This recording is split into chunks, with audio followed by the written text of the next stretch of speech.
இந்த ட்ரெயின் பார்த்திங்கன்னா நம்ம மதுரை டு பெங்களூர் வந்தே பாரத் ட்ரெயின் தான். இந்த ட்ரெயினில் ட்ராவல் டைம் பார்த்திங்கன்னா 7 hours 45 minutes. இந்த வந்தே பாரத் ட்ரெயின் வந்து வாரத்துக்கு 6 நாள் வந்து இயங்கும். டியூஸ்டே மட்டும் இயங்காது. மேஜர் ஸ்டேஷன்ஸ்ன்னு பார்த்தீங்கன்னா திண்டுக்கல், திருச்சிராப்பள்ளி, கரூர், நாமக்கல், சேலம், கிருஷ்ணராஜபுரம் அண்ட் பெங்களூர் கண்டோன்மெண்ட். இந்த ட்ரெயின் இப்போ எங்கே வருதுன்னா பெங்களூர்லேருந்து மதுரையை நோக்கி வருது. 1:30 மணிக்கு கிளம்பி 9:45க்கு மதுரையை வந்து சேருது. அதே மாதிரி மதுரையிலேருந்து 5:15க்கு கிளம்பி 1 மணிக்கு பெங்களூர் கண்டோன்மெண்ட் ஸ்டேஷனுக்கு ரீச் ஆகுது. சேர் கார் வந்து 1200 to 1300 வரைக்கும் இருக்குது. எக்ஸிக்யூட்டிவ் கிளாஸ்க்கு வந்து 1800 to 2000 rupees இருக்குது டிக்கெட் ப்ரைஸு. ஃபுட்டோட பே பண்ணணுன்னா நம்ம 1500 பே பண்ணணும். நம்ம ஃபுட்டுக்கு வந்து பே பண்ணல, 1200லேயே நம்ம ட்ராவல் பண்ணி வர்றோம். ஏன்னா ஸ்நாக்ஸு ஃபுட்டு வந்து நிறைய ப்ரொவைட் பண்ணுவாங்கன்னு சொல்லிட்டு நம்ம வந்து ஃபுட்டை ஸ்டாப் பண்ணியாச்சு. வயிறு அவ்வளோ சாப்பிட முடியாது.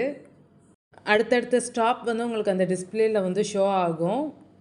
ட்ரெயின் எப்படி இருந்துச்சுன்ட்டு மறக்காமல் கமெண்ட்டில் சொல்லுங்கள். இதுக்கு முன்னாடி இந்த ட்ரெயினில் போயிருக்கீங்களான்றது கமெண்ட்டில் சொல்லுங்கள்.